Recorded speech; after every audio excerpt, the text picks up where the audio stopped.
మహాత్ముడు కాన్సీరామ్ గారు చెంచా యుగం అనే ఒక బుక్ రాశాడు, ఎలాంటి వ్యక్తుల కోసం రాశారు.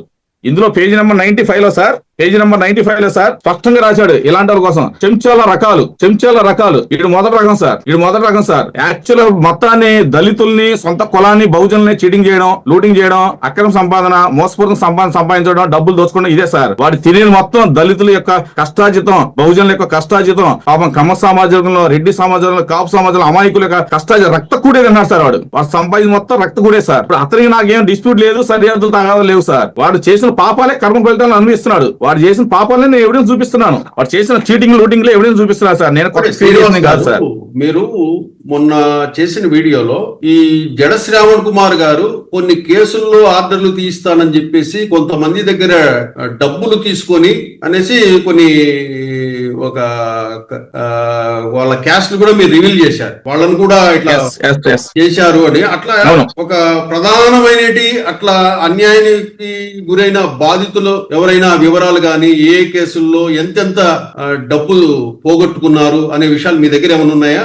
ఉన్నాయి సార్. ఇతను విజయవాడలో గాంధీనగర్ లో ఒక ఆఫీస్ పెట్టాడు సార్. ఆఫీసులు పెట్టంగానే మనోడు చేసే బిల్డప్ బావేలో ఫస్ట్ బిల్డప్ ఏంటంటే ఒక క్లయింట్ రాగానే ఒక మంచి బాదం పాలు ఇస్తాడు, డ్రై ఫ్రూట్స్ ఇస్తాడు, పెద్ద షో పుటప్ చేస్తాడు. అసలు ఇతను జడ్జి ఉన్నప్పుడు కొన్ని ఆర్డర్లు చెప్పాడు. ఇతను 6 years 7 years జడ్జి ఆర్డర్ చెప్పాడు. అసలు ఇతని యొక్క అనెతికల్ ఎట్లా ఉందంటే, ఆర్డర్ చెప్పాడు కదా, ఆర్డర్ కాపీలు మొత్తం ప్రింట్అవుట్ తీసుకుని ఇతను ఒక 2 బ్యాచ్లు ఉంటాయి ఇతని దగ్గర. ఒక బ్యాచ్ పిటిషనర్ అడ్రస్ ఉంటుంది కదా సార్, కాస్ట్ రైట్ లో పిటిషనర్ అడ్రస్ ఉంటుంది, రెస్పాండెంట్ అడ్రస్ ఉంటుంది కదా సార్. సివిల్ అయితే ప్లెయింటిఫ్, డిఫెండెంట్, సివిల్ లో, క్రిమినల్ అయితే కంప్లైంట్, ఎక్యూజర్. వీళ్ళ డీటెయిల్ దగ్గరికి పంపిస్తాడు. 2 బ్యాచ్లు పంపిస్తాడు. శ్రీకాకుళం అయినా, చిత్తూరు అయినా, విశాఖపట్నం అయినా, వైజాగ్ అయినా, హైదరాబాద్ పంపిస్తాడు. పంపించి ఒక వాట్సాప్ కాల్ చేసి జడ్జి గారు మాట్లాడుతున్నారని ఒక షో పుటప్ చేస్తాడు. వాళ్ళు ఏంటి సార్, అమాయకులు సార్, పబ్లిక్ దేర్ ఇన్నోసెంట్ అమాయకులు, వాళ్ళకేం తెలియదు కదా.